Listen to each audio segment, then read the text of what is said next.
Don't look now, but the Lightning are suddenly a bit cold. Another ugly loss. They've lost 2 straight. What's gone wrong? We'll talk about it in today's Locked On Lightning.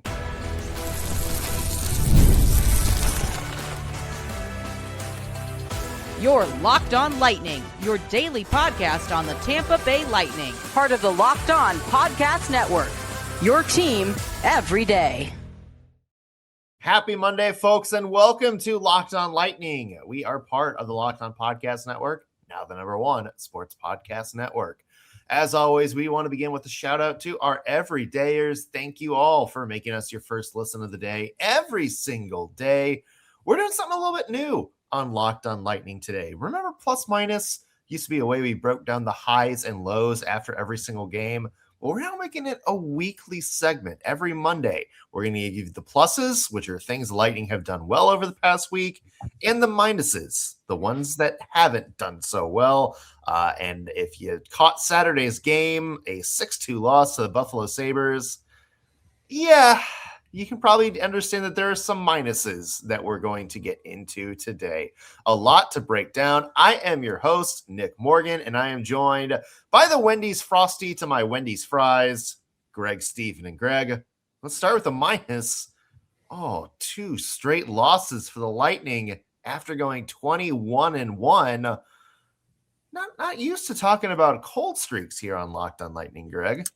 No, we are not. This is definitely fresh, but happy Monday to everyone. And look, we're all human. Can't win them all, and 2 in a row isn't the end of the world, but there's definitely some takeaways from these games. There absolutely are. Before we dive in, do want to mention today's episode is brought to you by FanDuel.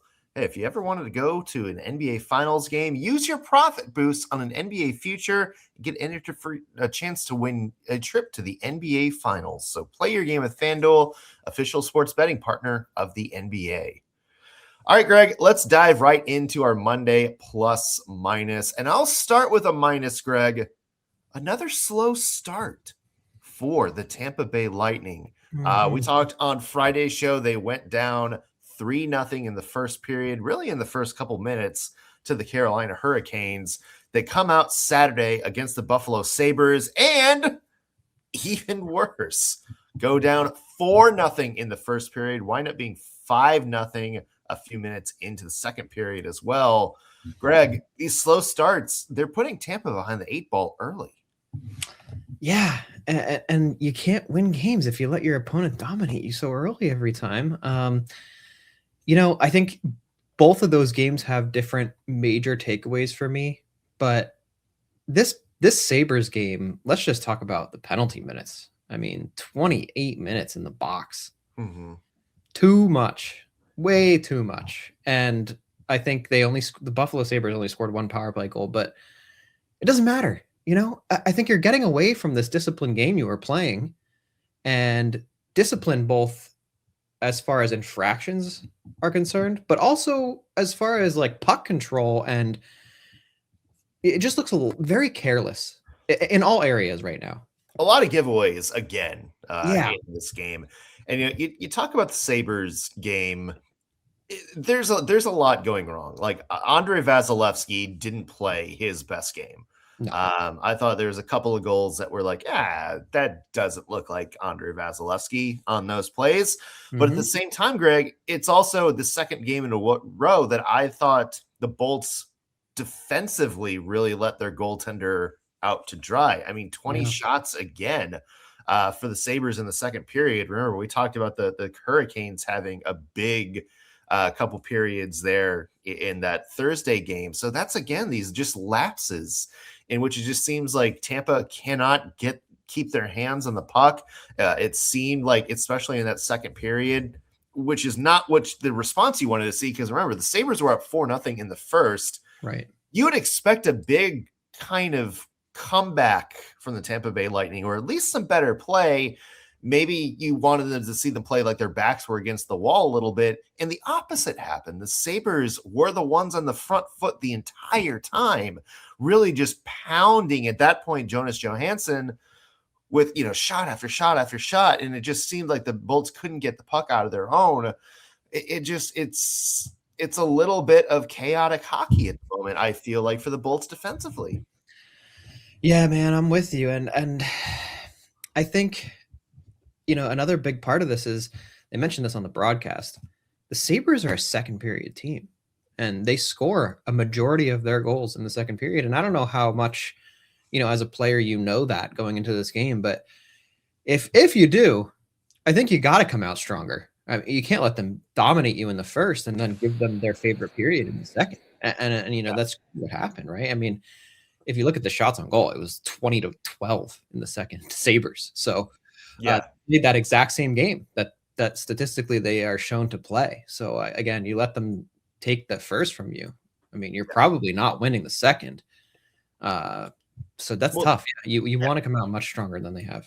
Yeah, and it seems like you would want the second if you were going to get, slobbered in the first period like they have these past few games. You would expect them to come out strong in the second period. Right. They did that against Carolina, and that's what made it a game. You can't play worse in the second period. And I thought that, even though the Sabres scored, 4 goals in the first, I actually think the Lightning played a lot worse in the second period than they did in the first period. Yeah. And that's a big problem. Yeah, I completely agree with you. It is a huge problem as well. Like, like you said, you're expected to bounce back, not progressively get worse. And I don't know what's going on in there, but I mean, let's not pretend both these teams that they lost to aren't good, right? I think that's the other thing you want to just mention is that these are 2 strong teams, 2 teams that are looking at the playoffs right now. The Hurricanes are definitely a contender, I think, at this point, everyone would say. And the Sabres are maybe not a surprise, but they're stronger than I think a lot of people expected them to be this season. So they're right there in the hunt in the playoffs too. They're right now the first wild card spot. Right. And maybe this will jump right into my minus because unless I'm supposed to do my plus first, I don't know. No, you go whatever you want, man. If the vibes are bad, go your minus first. Okay, my minus is something I was preaching before we returned, and it's what's worse, resting for 3 weeks or continuing to keep playing. And I think my minus is, wow, the Olympic break has really shown to be damaging to this team so far. And rest is good, right? Rest is good for all players in all sports. But at the same time, if you're on they were 21-1, when you're on that kind of a streak, I'm going to stand on my ground and say rest is not good at that time. It is a bad time for that rest. And it's showing right now. We remember the first game back against the Toronto Maple Leafs. They looked really well. And we're like, wow, Greg, like we don't have any sort of rust at all. It didn't seem like there was any drop off or anything like that. Maybe we were just on a little bit of a delay. Maybe it took one game for the rust to really kick in and rear its ugly head. I will say in that game though, even in that game, the end of the third, the Leafs surged. It was looking a little dangerous again. They didn't play the full 60.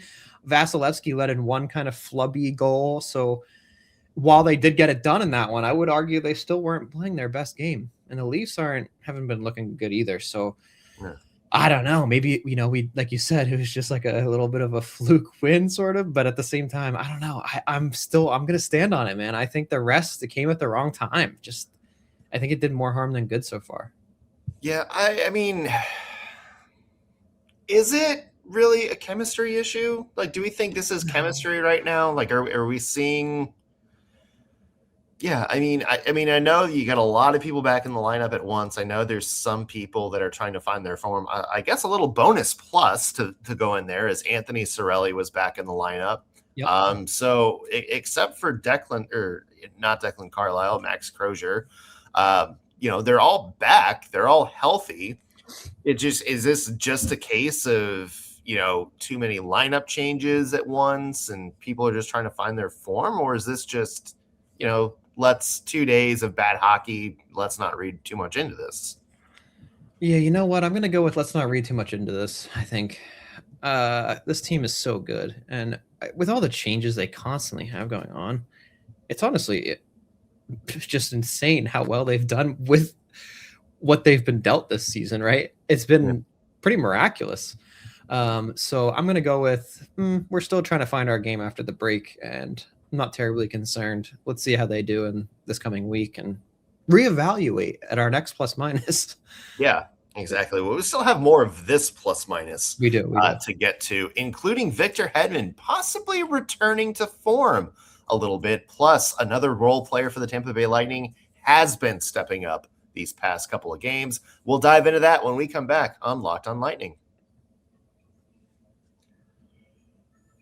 Today's episode is brought to you by FanDuel. College basketball is nonstop this time of year. Big games, tight spreads, momentum swings every single night, from early tip-offs to those late-night West Coast shootouts.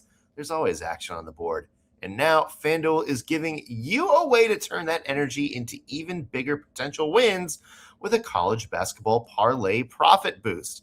That's right. You can go to FanDuel and build any college hoops parlay you want, whether it's a rivalry game, a ranked matchup, or just a random game on the board that fits your read. You can mix spreads, totals, and player props to match how you see the slate playing out, then apply the profit boost and instantly bump up the potential payout. Go safe, go bold, ride with the team you've been following all season. It's your parlay. You do what you want, but now you can have a little bit more upside behind it. So it's a perfect way to earn a little bit more boost right as we get March. So head to FanDuel.com to get started. You can go to FanDuel.com or download the FanDuel app straight to your phone. FanDuel, play your game.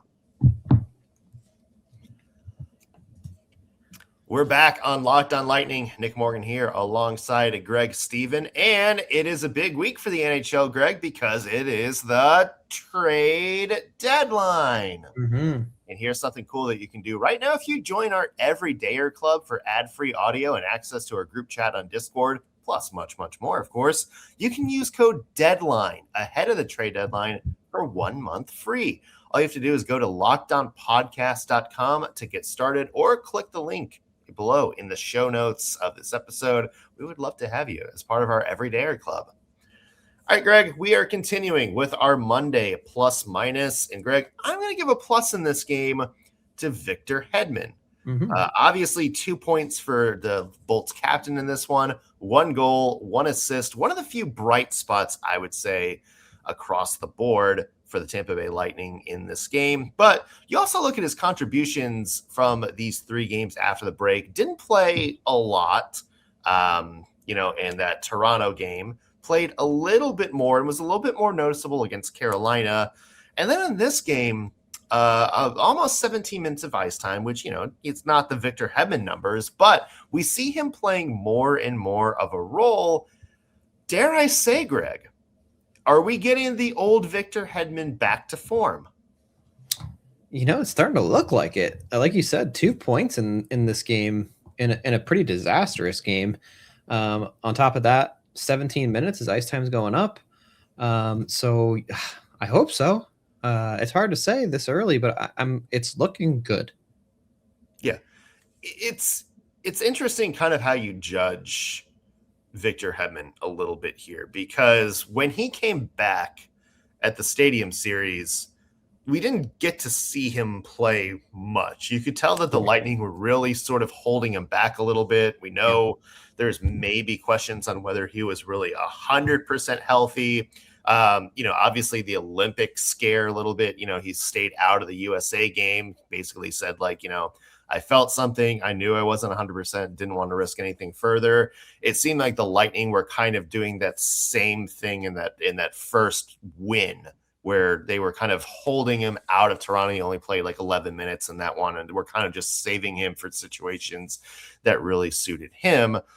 It does seem like they're now trending back towards, playing him like they used to. Hey, if you need a big minute, regardless of where you're on the ice, here's Victor Hedman. Yeah. Here's the Norris Trophy winner. Here's one of the best, two-way defenders of our generation. It seems like we're getting that back. And, I know you and I talked, Greg, we had put, Victor Hedman kind of in a third pair role for the Lightning when he was healthy, just because the way the top 2 defensive pairs were going. I mean, it seems like maybe there's a little bit more, if you can get Victor Hedman up to speed, there's maybe a little bit more balance. And now you can maybe feel more comfortable about using anyone anywhere on the ice at any time. Yeah, I agree. And I'm actually happy about the first part you talked about, how they kind of were going easy with returning him to full play, because look, there's a long season still, right? I mean, we still got 30 games to play. So I'd much rather him take his time and get healthy and play better hockey down the stretch than right now. So I'm so for how they've been handling him. And it's looking like he is healthy right now. Is there wood we can knock on somewhere? I got some right here, but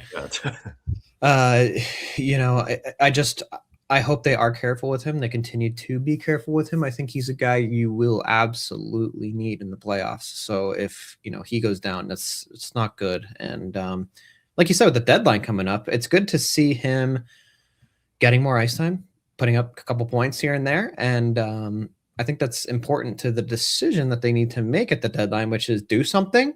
And if you're doing something, what are you doing? And I think a lot of people right now would probably say you're going after a defenseman, right? It sounds like Elliot Friedman also backs that and says it is particularly a right shot defenseman. So that's something we'll talk about maybe on tomorrow's show as the trade deadline heats up. For sure. And this definitely influences your decision, I think. I mean, I don't know how much, because I think you go for a D either way, but knowing that he's there and is looking a little healthier, I think is encouraging in the long run. Yeah. It seems like there's a different dimension that they're looking for right now, because I mean, it just seems like, I don't know, like Lilleberg played in this game and played more. Declan Carlisle's still out there, but it really feels like they're kind of wanting somebody on that right side to really supplant Darren Radish and give him some backup in this one too. So that would be my guess too. I would go right shot defenseman. Greg, give me another plus from the past week or so. Okay, how about my boy Dominic James, man? That's who I thought you were going to go with on this one. And I said it. I've been saying it. I really think he just looks better and better. And he's notched a goal in each of these games, no matter the loss. It doesn't matter. He still was there. He showed up. He did his part. And man, I love watching this kid play hockey. Let me tell you. I really do. He's smart with the puck. He makes really great decisions. I think it was in the Hurricanes game. He had that, we'll call it a break-ish away. And, he had the opportunity to make a pass there, but instead he just went blocker side and said, nah, I'm putting this in the net. And he did it. And I love his confidence. Skating 13 minutes in this past game. So he's getting a little bit more ice time every time. Love the kid. I think he looks really, really sharp. Yeah, I do too. He looked really strong in this game, and really strong in that Carolina game too. And I love Dominic James. One thing I love about him, Greg, a little bit underrated in the faceoff dot, I would say. He stepped in to take some faceoffs, obviously with Nick Paul out of the lineup. He's down on that bottom line. Him and Oliver Bjorkstrand have kind of been handling that fourth, I guess you call it, pairing with sort of a random third teammate mixed in. But, the chemistry, I think, has been pretty solid there. And I think you have two guys that do different things. Dominic James, I think, really provides you with a good boost of energy. And I think Oliver Bjorkstrand's kind of more of the, as much as we've criticized him, I think he does do a lot of the veteran positioning and stuff like that. But, I think there's something about those two on the fourth, line, I guess you call it, that I think just work. And you really see Dominic James, I think, energy and intensity really come into play these past couple games when he's on the ice. For sure. And I'm just going to throw a wild take out there. I think Bjorkstrand's looked really good on the power play. But, I'd love to see Dominic James get a little time up there. I think he did a little bit earlier this season too. He did. And I think he's capable of playing with Kucherov. So that's why I'm saying this. And I think, those two combined could be pretty dangerous. But now that Pointer's back, there's less room to experiment in that way, I think. Yeah, well, Gage Gonzalez has been up there for the past couple of games, and I would say Gage has looked fine.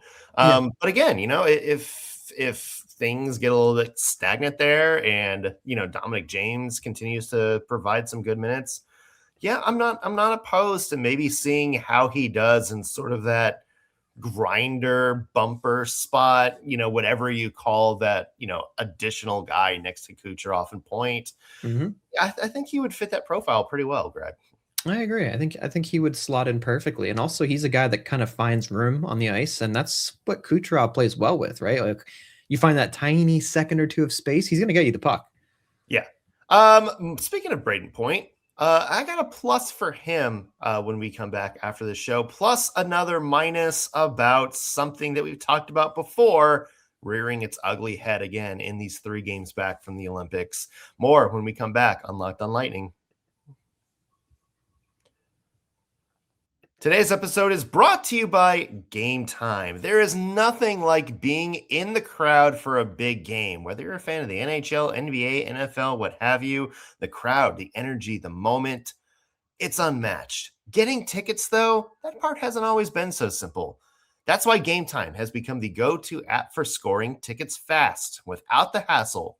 It puts the advantage back where it belongs, with the fans. All you have to do is pull up the Game Time app to see what games are coming up near you in your area, and you can have tickets literally locked in within minutes. I love seeing the all-in prices up front. I hate surprise fees, so I love that Game Time shows me the price I'm going to pay at checkout when I'm scrolling, so no surprises. I also love seeing the view from my seat before buying. It makes the decision easy. I also love the zone deals. All I have to do is choose the section and Game Time picks the seats for me, saving big. There's also plenty of great last-minute options, whether, again, you're going to a sporting event, whether you're going to a concert, a comedy show, what have you, there are always tickets showing up at solid prices. So take the guesswork out of buying tickets with Game Time. Download the Game Time app, create an account, and use code LOCKEDON for $20 off your first purchase. Again, that's code LOCKEDON for $20 off. You can either download the Game Time app today or go to gametime.co, not gametime.com, to get started. Game Time, get tickets fast with great prices guaranteed.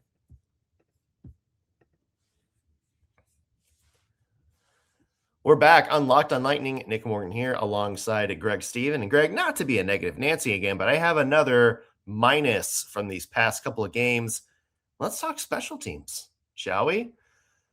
It has not been a good look for the Bolts power play these past couple of games. Just one power play goal in, if I'm counting right, 10 opportunities in these past 3 games since they returned to the Olympic break. Looked pretty anemic in against the Buffalo Sabres the other night, I would say. But Greg, the other thing is the penalty kill. We talk about that being just a good point for the Lightning so many times this year. 3rd consecutive game giving up a power play goal after looking very staunch defensively for that big win streak. Yeah, Greg, it seems like it's becoming a little bit of a bugaboo again in this little cold snap. You're muted. You're right, I was muted. You got to be quiet for those ad breaks. But anyway, yeah, I think a big part of that is, again, you took a little bit of a break and you were heating up on that power play, man. It looked good. And Radish was cranking bombs, right? But yeah, has not looked quite as sharp. But you know what? I'm going to just go ahead and say it. I think it's just like their overall play in general has not looked very sharp. So that's obviously going to happen on the power play too, I think, when you're not really playing your full game. So I don't know what you do. I think you just ride it out, to be honest with you, at this point. Yeah, it goes back to, do you believe maybe it's just chemistry, or maybe you believe it's, just everybody going a little bit slow. Yeah. It's Darren Radish is a little bit hard to judge because, 2 points in his last 3 games since the return, but also hasn't really looked as dangerous as he did before the break. You also have some guys on the power play, Braden Point obviously missed a lot of time. He's coming back. Victor Hedman's manning the second power play unit, and we know they're trying to get him a little bit back up to speed. So it's going to be interesting these next couple of games, Greg, because I think, if it is a chemistry issue, you should see those kinks being worked out a little bit more. But if they struggle again, I think there is sort of a deep dive to be had here to see, okay, what's going on? Because on paper, everybody's healthy. We should be the most dominant team in the NHL right now. And if suddenly you're struggling, if you're not playing as well as you were before the break when a lot of these players were out, there are some questions to be asked there. Yeah, for sure. I think it goes back to what you were saying, just like the general chemistry with all the mix-ups and all the injuries and navigating all this and that. It's hard. It is truly a hard thing to overcome, and they've done such an impressive job thus far. But yeah, I think they need to ride it out. They need to figure it out, because I don't want to take too much time from your plus, but let's not pretend the road ahead is easy. I mean, you got the Wild on Tuesday, one of the best teams in the NHL. Yeah. Right. And then you got a back-to-back this coming weekend against the Leafs and the Sabres, two divisional opponents who fighting for that playoff spot. And we already saw what happened with the Sabres, so that you can't take that game very lightly. And the Leafs are always going to be a threat to the Lightning. So 3 huge games in the next 4 that, you got to pay attention to. Yeah. Not an easy road for the Lightning by any stretch. Mm-hmm. And if they are in a cold streak, they better snap out of it, because there's not a lot of forgiving hockey coming up. Yeah. And you know what? The other thing is they have a demanding schedule this month. I mean, they have a game almost every other night throughout March. Outside of the 15th, 16th is their only 2-day break. And then it's just game after game after game. And it's really going to be a slog. So you got to get to your game as soon as you can. And, with how tight this division is, you're looking to win, 75% of these games, I think. Yeah. Remember that we were looking at Money Puck, and, they broke down the remaining schedule, and the Lightning had like the 4th hardest schedule left in the entire NHL. And remember one of those things, because it breaks down like what your hardest games and what your easiest games are. Do you remember who is listed in one of the easiest games remaining for the Lightning? I don't remember. It was the Edmonton Oilers. Right. And if Connor McDavid and Leon Draisaitl are considered a quote unquote easy game, you've got some hard teams ahead of you. Yeah. And that game's on the 21st of March too. So, before that game, you even have a ton, right? I mean, just the Wild is going to be an intense one on Tuesday. I think that's a chance for you to show that you're back to your game, because that's one of the best teams in the league. And that's a statement win if you can pull that off. And I think that helps you build momentum. So I'm really, my eyes are on Tuesday, big time for this week. Greg, I want to get to one more plus, because, we like to be positive here. We don't want to end on a bad note. I'm going to give a plus to Braden Point on this one. He had a moment in this game that's going a little bit viral. Winds up dropping the gloves with Noah Ostlund. One punch is not Ostlund. Ostlund goes down on his knees, kind of in a tough position. And Braden Point just stands there with the hand cocked. And I want to give him some credit, because that is, I think, a little bit of a stick tap moment in today's NHL, because it is sort of the, when you talk about fighting in hockey, there's a little bit of, quote unquote, the gentleman's code. There's certain things you do, there's certain things you don't do when you're dropping the gloves. And, one of the things is you don't, throw a punch when a man is down. Once the fight's over, once the guy falls, the fight's over. Unless you're a Panther. But that leads into, why I'm highlighting this is because it just feels like there hasn't been that code anymore. Yeah. You talk about the Panthers, we saw Gustav Forsling, straddling JJ Moser earlier, just throwing bombs, like right-handed bombs, while Moser's on his back. I was at a game earlier this year between the Predators and Jets when I was home for Thanksgiving, and, saw Michael McCarron, drop, Logan Stanley, and then just, start throwing one more bomb, while Stanley was on his back. And that drew a big reaction. And it just seems like there's a lot of that, you drop to the ice, there's still like the, the positioning and everything like that, that should be the fight's over. You have guys trying to throw, one more punch or slam, kind of slam their back up and down to the ice. Like, look like kind of like an MMA. What you're the fighter guy. What do you call it? When you have a guy like kind of Full prone, mount. just pummeling. Is that what it's called? The pummel?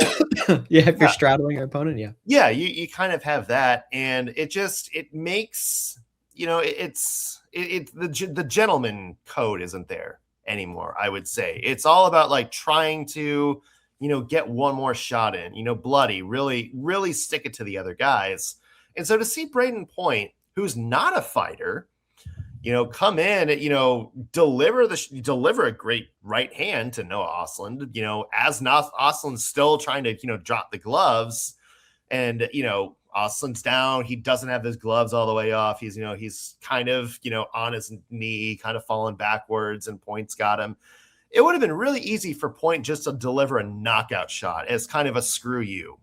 You're down 5-0 at that point. You're frustrated, but to see him hold back and to see him, number one, keep Ostlund up so he doesn't fall, he doesn't hurt himself. That's old school. That is an old school sort of gentleman's mentality when it comes to fighting in the NHL. So I have to give stick taps to Braden Point for that moment, Greg. Yeah, I couldn't agree more. And it was actually almost like heartwarming to watch, Heartwarming. A guy beating you up now has your back. Well, I think it's just that you can see that Braden Point recognizes this is the kid's first year in the NHL. He's young, and I just respect Point so much for recognizing the safety of a human being realistically, right? I mean, like you said, he could have probably KO'd him if he really wanted to, but he almost swung at one point, and then you see him like, oh wait, you know what? This kid's trying to get up, and I love it. I really do. I do agree with you wholeheartedly that this is a moment of golf clapping, because absolutely respectable from the Lightning. Golf clap, stick tap, whatever you do to. Yep.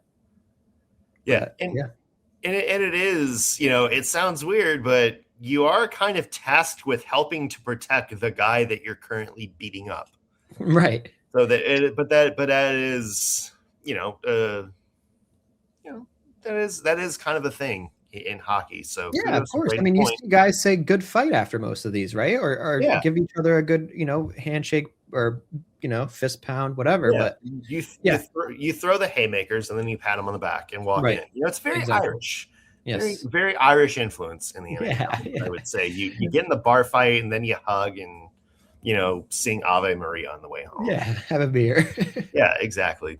It's how it should be. But yeah, Braden Point, I think that just goes to show you why he's just so well respected across the NHL. Just good sportsmanship all the way around. Sure. A lot to get to this week on Locked on Lightning. Of course, another big game coming up. Oh, Greg. Minnesota Wild on the road, dare I say. Yeah. Quinn Hughes might be the Norris frontrunner this season. Obviously, coming back off, being an Olympic hero. The Wild are going to be an interesting team to watch down the stretch. And for the Bolts, you better fix some of those issues quick, because the schedule is going to be unrelenting from here on out. We'll also talk trade deadline. It is happening this Friday. We'll talk about some players the Bolts could go after now that we have some new information about who they might target. A lot to get to. So make sure you hear on Locked on Lightning every bit of it with us. You can subscribe whether you're watching us on YouTube or listening on your favorite platform, so you're always in the know when we have new content out for you. Also, be sure to follow us on social media. Just search Locked on Lightning. Pretty much anywhere you scroll, you'll find us. That's going to do it for us on today's Locked on Lightning. Thank you for making us your first listen of the day. Back with a new episode tomorrow. We'll see you then.